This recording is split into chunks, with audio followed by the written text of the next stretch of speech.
In this quick tutorial, I'm showing you how to use the version control system in Weebly to restore previously published versions of your form.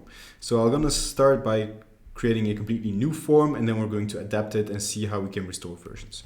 I need a dummy contact form, for example, for my pet farm.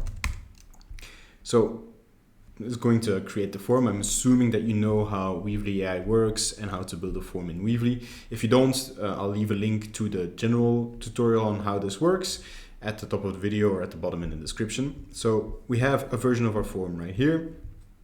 So let's go ahead and publish this so that we have a baseline to go off. So the version control functionality, which you find over here, always takes into account published form versions. So if you make minor changes, you won't be able to restore those. It's only when you publish and you want to go back to a previously published version. So we have one published version, the one that we just published. Let's say that we want to make a change. So add a second page for pet info. So we'll let the AI come up with questions for the pet info. Yes to all, doesn't really matter.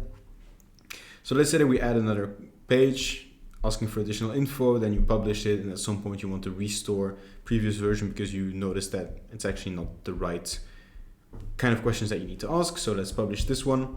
So what you need to do is you open up version control and then you select whichever version that you want to restore. So of course this is the latest one, so let's restore the one from the archive. And as you can see, the page is gone, so we only have the 2 pages that we initially had.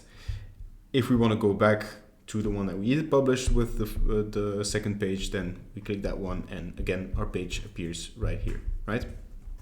Okay, so now of course the question is, what happens to any responses that you've gathered? So we're back with the second page version right here. Let's say that we have some results already, right? So we have one row of results right here with all of the questions filled in.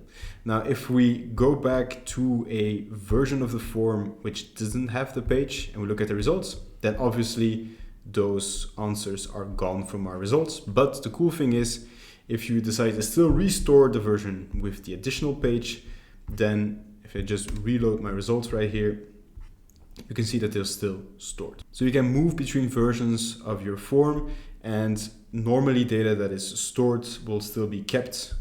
Same goes for additional questions. Of course, at some point, if you start adding questions, removing questions within versions without publishing and that sort of stuff, you might end up losing data. So be cautious when you do this, but their data is taking over from different versions of your form and is then automatically repopulated if it's available in the database.